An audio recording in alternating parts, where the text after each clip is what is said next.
বাস্তবায়ন হবে না এই ধরনের আপনারা নিরাশাও ব্যক্ত করছেন, যেহেতু সংবিধান সংস্কারের পরিষদে আজ ওথ নেওয়া হয়নি। সেই বিষয়টি নিয়েও আমি শুনতে চাই কেন আসলে আপনাদের এতটা নিরাশা, নাম্বার 1। নাম্বার 2 হচ্ছে যে একটু পজিটিভ দিয়েও যদি শুরু করি, যদি আপনার কিছু বলার থাকে নির্বাচনে এই যে মন্ত্রিসভা গঠিত হলো, সেই মন্ত্রিসভা গঠন বা নতুন সরকার যে গঠিত হলো, রাজনৈতিক একটি সরকার যেখানে আপনারা বিরোধী দল হিসেবে থাকবেন, এটা কেমন, আপনার অনুভূতি কেমন এবং কেমন লাগছে? প্রথমেই শেষ প্রশ্নটা বা প্রসঙ্গটা নিয়ে বলি। সেটা হচ্ছে যে এটা সত্যি সত্যি বাংলাদেশের একটি ঐতিহাসিক দিন, এবং মানে আমি খুবই কিছু কমপ্লেক্সিটি কমপ্লেন বা যেই অপ্রত্যাশা বা প্রত্যাশা পূরণের ঘাটতি না থাকার পরেও আমি এটাকে খুবই ইতিবাচকভাবে দেখি, কারণ আমরা দীর্ঘদিন লড়াই করেছি একটি গণতান্ত্রিক প্রক্রিয়ায় বাংলাদেশ ঢোকার জন্য, এবং সেটি একটি নির্বাচন এবং নির্বাচনের পরে একটি রাজনৈতিক সরকার, যেই সরকারকে জনগণ ম্যান্ডেট দিবে। এই নির্বাচনের জায়গা থেকে আমি মনে করি যে বর্তমানে যে সরকারটি হয়েছে সেটি জনগণের ম্যান্ডেট দ্বারাই এসেছে।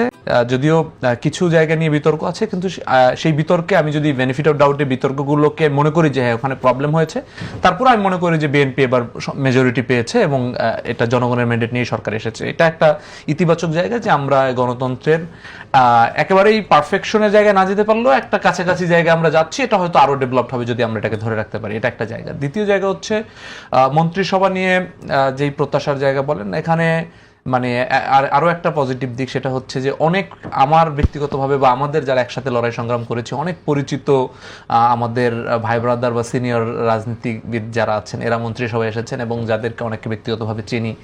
তারা ব্যক্তি জীবনে, রাজনৈতিক জীবনে অনেক স্ট্রাগল করেছেন, বাংলাদেশ নিয়ে তাদের ভাবনা আছেন।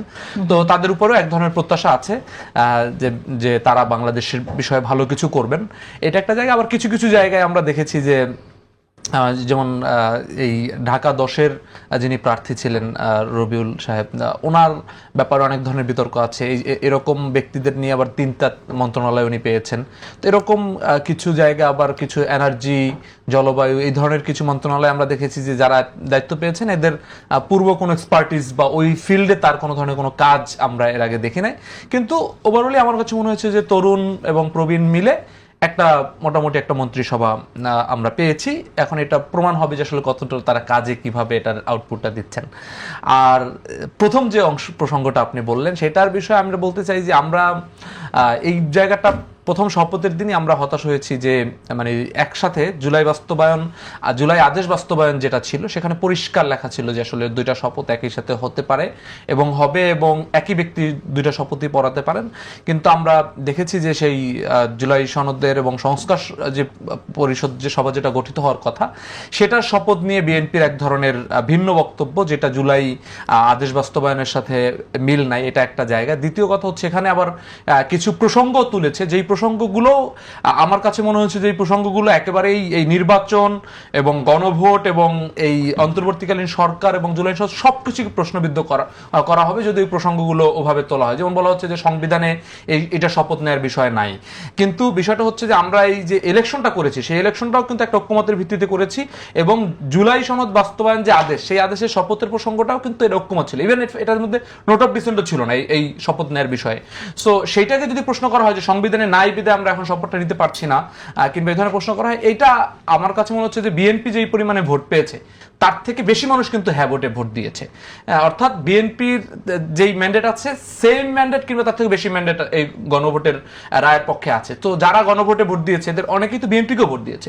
এই মানুষগুলো কিন্তু একই সাথে হতাশ হয়েছে যে যখন এই ধরনের প্রশ্নগুলো তোলা হয়েছে যে এটা নাই। তো সেই জায়গা থেকে আমরা গণভোট জায়গা আবার নোট অফ ডিসেন্টের আলাপগুলো দেখেছি। নোট অফ ডিসেন্টের 3টা প্রসঙ্গের বাইরে বাকিগুলোতে নোট অফ ডিসেন্ট থাকবে। 3টা প্রসঙ্গ স্পেসিফিক্যালি জনগণকেই, পিপলকেই প্রশ্ন করা হয়েছে। সেই বিষয়গুলো আসলে জনগণ রায় অলরেডি দিয়ে দিয়েছে। সেই বিষয়গুলোকে পেঁচানোটা হচ্ছে, এই পেঁচানোটা আমি শেষ করি আপা, সেটা হচ্ছে যে এই পেঁচানোটা বিএনপি সরকারের সাথে যারা সংস্কার চায় কিংবা যারা জনগণ যারা গণভোটে হ্যাঁ দিয়েছে তাদের একটা মুখোমুখি অবস্থান তৈরি করা হচ্ছে। এবং এইটা ব্যক্তিগতভাবে দীর্ঘদিন যারা এই জিনিসটা চেয়েছি, এই গণভোট কিংবা সংস্কারের জায়গাগুলো, সেই জায়গাগুলোতে আমরা অনেকটা হতাশ হয়েছি।